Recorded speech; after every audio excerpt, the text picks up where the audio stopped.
होता है कि हर कोई different perspective, different personality, different attitude लेके सबके पास होता है, and that is what is the main reason for their कि वो मतलब लाइफ में कहाँ पहुँचते हैं.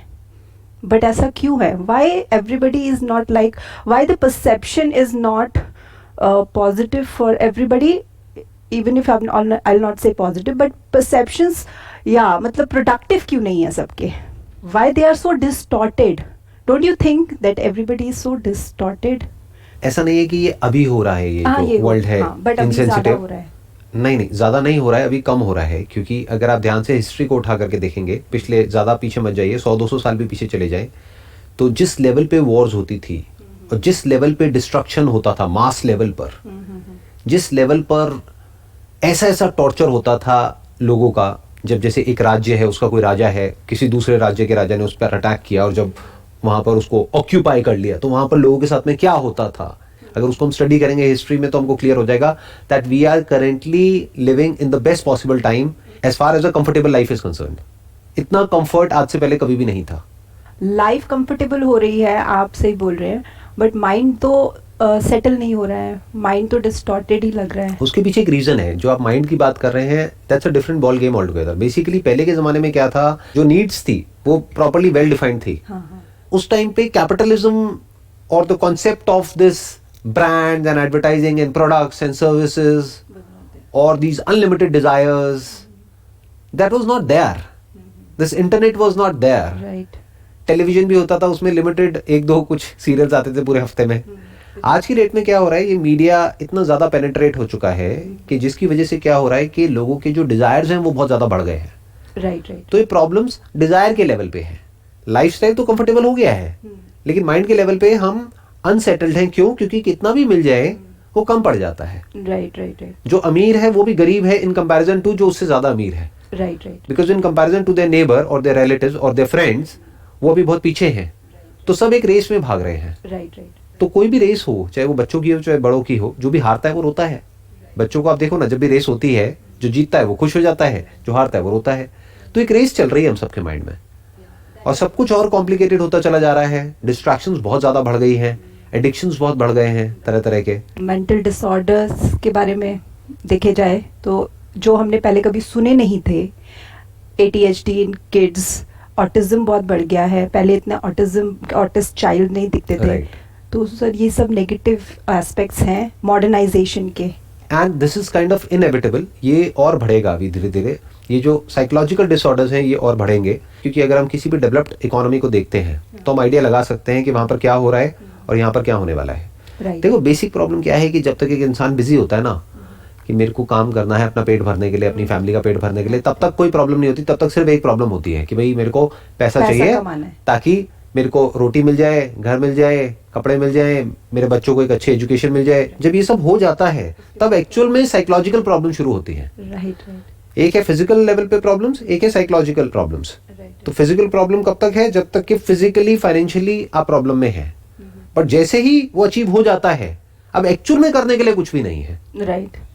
अब आपके पास में इतना पैसा है कि आप बैठे बैठे खा सकते हो और आपकी फैमिली भी खा सकती है. तो अब करें क्या? अब खाली हो गए. और कहते हैं ना, खाली दिमाग शैतान का घर. तो अगर माइंड को अगर कंस्ट्रक्टिव किसी जगह पे ना लगाया जाए तो mind bye it's very nature is destructive, because it's isolated and fragmented. Mind क्या है? आपका एक मैं है जो औरों के मैं से अलग है. तो दो मैं की आपस में लड़ाई होगी. एक मैं आइडेंटिफाइड है एक ग्रुप से, एक मैं आइडेंटिफाइड है किसी और ग्रुप से. तो ये दो ग्रुप्स बन जाएंगे और इन दो ग्रुप्स की आपस में लड़ाई चलेगी. ये ग्रुप्स फैमिली में भी होंगे, फ्रेंड्स में भी होंगे, सोसाइटी में भी होंगे, नेशन में भी होंगे, सब में होंगे. तो कॉन्फ्लिक्ट अभी इतना ज्यादा है कि सबके अंदर एक मैं है, सबके अंदर एक राजा है. सब रूल करना चाहते हैं हर लेवल पे. तो यहाँ पे इतना ज्यादा कॉन्फ्लिक्ट हो गया है. That is what I am saying. Because just because of mind नहीं, नॉट बिकॉज ऑफ माइंड. इसको थोड़ा सा हमको करेक्ट करना पड़ेगा. Because of wrong understanding. Because what is mind? Are we calling brain as mind? Brain is not mind. Brain में जो information feeded है, जिसके बेस पर हम सोचते हैं, वो माइंड है. वो माइंड है. So mind is thought, mind is thinking. Now what is the root of thinking? Thinking किसके बेस पे चलती है? On the basis of understanding. जो भी आपको समझ आता है उसी के बेस पे तो थिंकिंग. मैं कहूंगा इसके बारे में कुछ सोच के बताओ.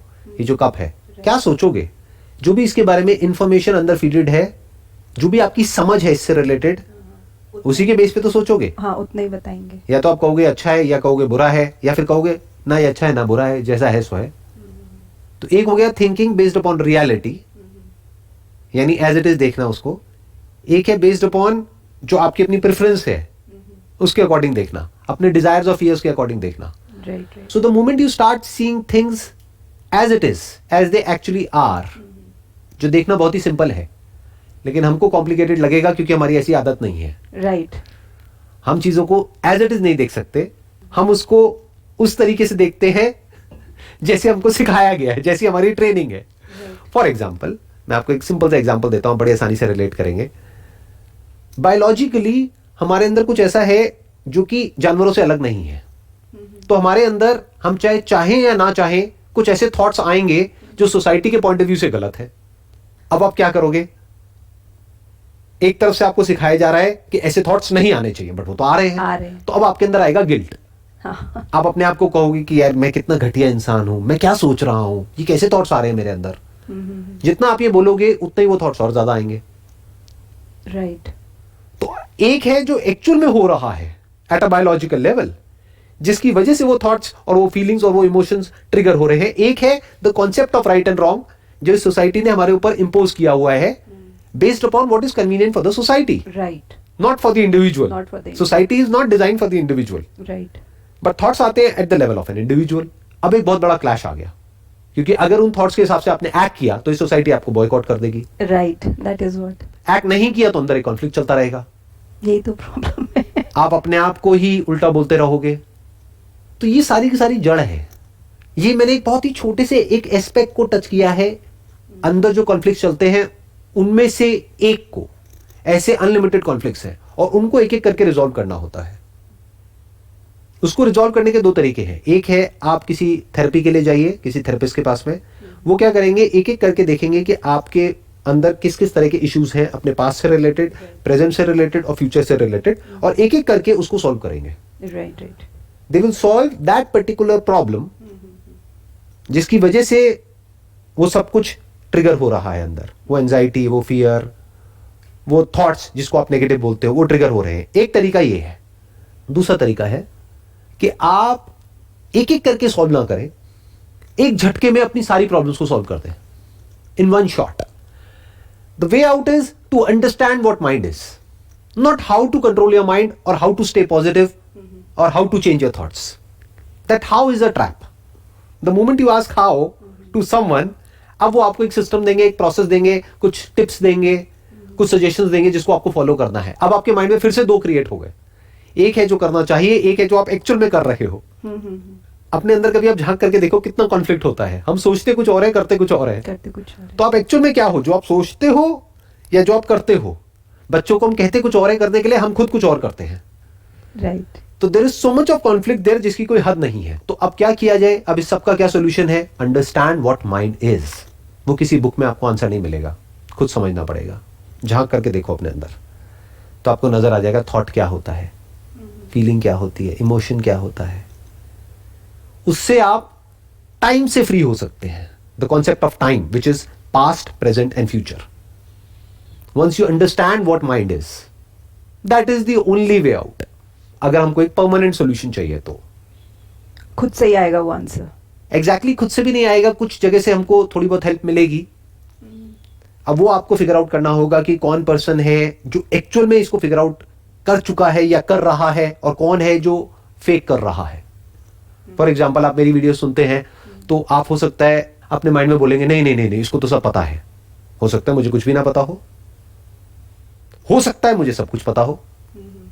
तो वो आपको समझना है कि किसको कितना पता है, कौन किस लेवल तक गया है। हो सकता है बाहर से देखने में आपको लग रहा होगा कि अरे ये पर्सन तो बहुत ही सॉर्टेड है, कितना पीसफुल है, कितना काम है। उसने अपना एक ऐसा पर्सोना क्रिएट किया हुआ है, तो आपको ये लग रहा है कि इसके पास में सारे आंसर्स हैं। तो आप वहां पर जाकर के हाथ जोड़ करके उनके पैरों में बैठ जाओगे और कहोगे गुरुजी आप बताओ मुझे क्या करना है। हो सकता है उसको खुद ही कुछ ना पता हो। अब किसको पता होगा कि उसको पता है या नहीं पता है? वो जो उससे भी आगे निकल चुका है in terms of exploring what mind is. वो तो पकड़ जाएगा एक सेकंड में, आप नहीं पकड़ पाओगे। राइट। तो अब आप फंस गए, क्योंकि जो बच्चा खुद नर्सरी में है उसके लिए तो चाहे कोई 5th स्टैंडर्ड में हो, चाहे 10th में हो, चाहे पोस्ट ग्रेजुएट लेवल पे हो, सारे सीनियर सब सीनियर है, सही। उसको तो पता ही नहीं। तो आपको ढूंढना होगा ऐसे कौन लोग हैं, ऐसे लोग हैं दुनिया में या थे पास्ट में जो काफी डीप में गए हैं, तो वहां से आपको कुछ पॉइंटर्स मिलेंगे। तो फिर आपको खुद ही अपने माइंड के अंदर झांक करके देखना होगा और आराम से स्टेप बाय स्टेप समझना होगा। ये काम ना आसान है ना मुश्किल है, बट मैं ये कहूंगा ये काम जरूरी है। जरूरी है, राइट। अगर आप मानते हैं आपके लिए आसान है तो एक्चुअल में बहुत आसान है ये काम। बट सर समझने की जरूरत फील होनी चाहिए। Right, absolutely. वो जरूरत फील होनी चाहिए अंदर से कि वो कितना जरूरी है, और चाहे फील हो या ना हो, जरूरी तो है ही। बिल्कुल ऐसा है कि चाहे आपको जरूरत फील हो या ना हो, हवा की और पानी की जरूरत तो है। माइंड डिस्टर्ब्ड है, इसमें कोई डाउट नहीं है। किसका डिस्टर्ब्ड है? जो भी अपनी बेसिक जो नीड्स है, फाइनेंशियल नीड्स, उससे ऊपर उठ गया है, उन सबका माइंड डिस्टर्ब्ड है। ये फैक्ट है, ये कोई इल्यूजन नहीं है। Right right right. तो एक प्रॉब्लम है जिसका सोल्यूशन तो चाहिए। अब वो सोल्यूशन कहां से आएगा, कब आएगा, कैसे आएगा, वो उस इंसान को फिगर आउट करना है। या मुझे सोल्यूशन निकालना भी है, या मुझे सिर्फ एस्केप चाहिए। एस्केप क्या है? छोड़ो इन सब चक्रों को। नहीं है, एस्केप्स हैं। एस्केप्स क्या है? But they are temporary. Right, temporary solutions हैं, बट टेम्पररी को आप परमानेंट में भी कन्वर्ट कर सकते हो। वो क्या है? डेली रात को ड्रिंक करो और सो जाओ, माइंड ब्लैंक हो गया। Right right. अपने ध्यान को डाइवर्ट कर दो, कुछ और चीजों में लगा दो, प्लेजर्स में इंडल्ज हो जाओ, ये कर लो, तो यही चल रहा है शायद, यही चल रहा है। और यही क्या चल रहा है, सब भाग रहे हैं। राइट, अपने आप से कुछ ना कुछ एडिक्शन लेके बैठे हुए हैं, Right. जिससे वो रियलिटी से दूर हो सके। तो यही कर रहे हैं सर सब। Take you far from reality, that will not bring you close to reality, क्योंकि अब आप कहीं और ही जीने लग जाओगे। देखो, एक है आप वहां जियो जो आप खुद अपने बारे में सोचते हो, राइट। एक है आप वहां जियो जो और लोग आपके बारे में सोचते हैं, वो एक और लेयर है। बहुत सारे लोग वहां जी रहे हैं कि और हमारे बारे में क्या सोचते हैं। आपको कैसे पता और आपके बारे में क्या सोचते हैं? You can never know that, क्योंकि जो वो बोलेंगे वो झूठ होगा। आपके मुंह पे कोई थोड़ी ना बोलेगा जो सच है, वो तो पीछे से वो आपस में बात करेंगे ना। Right right right. एंड उनके पास में टाइम कहाँ है आपके बारे में कुछ भी सोचने का? Right right. बट सब फेक ही जी रहे हैं ना, सब Right. दूसरे के लिए ही जी रहे हैं। राइट। तो आप पेरेंट्स के लिए पढ़ाई करते हो, आप जो भी करते हो दूसरे के लिए ही कर रहे होते हो। I think through out your life बहुत स्मॉल पोर्शन होता है जब आपको मिलता है कि आप अपने लिए कुछ सोच रहे हो, कर रहे हो। नहीं, हम बोलते हैं कि हम इसके लिए कर रहे हैं, उसके लिए कर रहे हैं, करते हम सब कुछ अपने लिए ही है। Right right. At the centre of everything is me. क्योंकि अगर मैं अपने बच्चे के लिए कुछ कर रही हूँ तो इसलिए नहीं कर रही कि मेरे को उस बच्चे की पड़ी है, इसलिए क्योंकि वो मेरा बच्चा है। हाँ, मेरा बच्चा है। क्योंकि अगर वो किसी और का बच्चा है तो मैं उसके लिए नहीं करूंगी। Right right. मैं उस इंसान के लिए कर रही हूँ, इसलिए नहीं कि मेरे को उस इंसान की पड़ी है, क्योंकि वो इंसान मेरा पति है, पत्नी है। अगर वो किसी और का पति है, किसी और की पत्नी है, मेरे को उसकी नहीं पड़ी है, या उसका कहीं बाहर अफेयर है तो मेरे को उसकी नहीं पड़ी है, मैं कहूंगा भाड़ में जाओ। तो हम जो भी कुछ कर रहे हैं, अपनी जॉब पे भी जो हम काम कर रहे हैं वो इसलिए कर रहे हैं क्योंकि सैलरी मिल रही है। कल अगर सैलरी मिलना बंद हो जाए तो ये जो है ना कि आई लव माई वर्क और ये वो सब खत्म। तो जो भी हम करते हैं वो करते खुद के लिए ही है, लेकिन हम बिल किसी और के नाम पे फाड़ देते हैं कि हम ये तुम्हारे लिए कर रहे हैं। ये बहुत कॉमन है इंडिया में। फॉर एग्जाम्पल, कोई आदमी है, उसके अपने ड्रीम्स हैं, अपने एम्बिशंस हैं, या वो बहुत ही ज्यादा ग्रीडी है और पैसे के पीछे वो पागल है, तो वो पैसे के पीछे भाग रहा है, अपनी फैमिली की तरफ उसका ध्यान भी नहीं है। लेकिन वो फैमिली को आकर के क्या बोलेगा कि ये सब मैं तुम्हारे लिए ही तो कर रहा हूँ। वो उनके लिए नहीं कर रहा है, वो खुद के लिए कर रहा है, क्योंकि फैमिली को तो वो चाहिए ही नहीं। फैमिली तो कह रही है हमको तो आपका टाइम चाहिए, हमको तो पैसा चाहिए ही नहीं। बट अगर उसने ये बोल दिया तो अपनी नजरों में गिर जाएगा ना, अपनी नजरों में भी और औरों की नजरों में भी। तो वो गिरना नहीं चाहता है, वो गलत प्रूव नहीं होना चाहता और वो है। दूसरों को ये दिखाना चाहता है कि मैं कितना पैसा कमा सकता हूँ। नंबर 1, मैं कितना पैसा कमा सकता हूँ। दूसरा, वो ये दिखाना चाहता है कि मैं कितना अच्छा पति हूं, मैं कितना अच्छा बाप हूं, मैं कितना अच्छा इंसान हूं, देखो मैं सोसाइटी के लिए भी कितना कुछ करता हूं। तो वो क्या करेगा, अगर कहीं चैरिटी भी करेगा तो चुपचाप नहीं करेगा, वो जा करके पहले से शर्त रखेगा कि मैं ये चैरिटी करूंगा, लेकिन यहां पर ये स्वर्ण अक्षरों में मेरा नाम होना चाहिए, तब मैं इतने पैसे दूंगा आपको, ऐसे नहीं दूंगा। Yeah, so the whole society is in very तभी तो the very distorted and they don't know कि कहाँ किस लिए कर रहे हैं, क्या कर रहे हैं। That is why I feel like that. तो how about you sir? आपके बारे में एक क्वेश्चन पूछना चाहूँगी because last 5 minutes बचे। You once said that you are perfectionist. तो perfection is in itself is a myth, I would say, and you also agreed. तो ये एक आपके लिए एक स्ट्रगल नहीं होता है कि आप इसको कैसे हैंडल करते हैं? देखो, इसका एक प्लस पॉइंट भी है और माइनस पॉइंट भी है. माइनस पॉइंट क्या है कि आपके ऊपर प्रेशर क्रिएट होता है, बिकॉज परफेक्शन का कोई एंड नहीं है. परफेक्शन की कोई क्लियर कट डेफिनेशन नहीं है कि अब ये चीज़ परफेक्ट हो गई है या ये काम परफेक्ट हो गया है या मैं खुद परफेक्ट हो गया हूँ. वो कभी भी अचीव नहीं होने वाला है. तो it's a never ending process. That is one. तो वो माइनस पॉइंट क्या है कि आपके ऊपर प्रेशर हमेशा रहेगा कि मुझे और बेटर करना है और इंप्रूव होना है और इंप्रूव होना है. बट ये प्रेशर एक्चुअल में बुरा नहीं है, क्योंकि यही आपको भगाएगा सही डायरेक्शन में. अच्छा. Number one. Number two, perfection का एक बेनिफिट क्या होता है कि if you are a perfectionist, perfectionist का मतलब क्या, not just for the heck of it, but actually you want to go at the very root of everything. कि अगर आप एक प्रॉब्लम सॉल्व करोगे तो टेम्पररी बेसिस पे नहीं करोगे. रूट से पहले हमको परफेक्शनिस्ट की भी डेफिनेशन देखनी पड़ेगी क्या होती है. अगर हम परफेक्शनिस्ट उसको समझते हैं जो एक काम को बड़े अच्छे से करता है, तो वो परफेक्शनिस्ट नहीं है. परफेक्शनिस्ट मतलब कौन? वो काम को इस तरीके से डेलीगेट कर देता है या काम को इस तरीके से कर देता है कि दोबारा उसको काम करने की जरूरत ही ना पड़े. जब तक वो नहीं हो जाता तब तक वो उस काम को छोड़ता नहीं है. क्योंकि अगर वो एक काम में ही फंसा रह गया पूरी जिंदगी और उससे आगे बढ़ ही नहीं पाया, तो उसको परफेक्शनिस्ट थोड़ी कह सकते हैं. Right right. परफेक्शनिस्ट मतलब कि उसने उस काम का जो फाइनल जो गोल है उसको अचीव कर लिया. वो गोल क्या है? उस काम को ही खत्म कर दिया. The end of work. तो ये आपको, ये जो माइंड की अभी हम बातें कर रहे हैं इतनी देर से, इसमें बड़ा हेल्प करता है. बिकॉज एक है सुपरफिशियल लेवल के सॉल्यूशंस जो उन लोगों के लिए है जो परफेक्शनिस्ट नहीं है.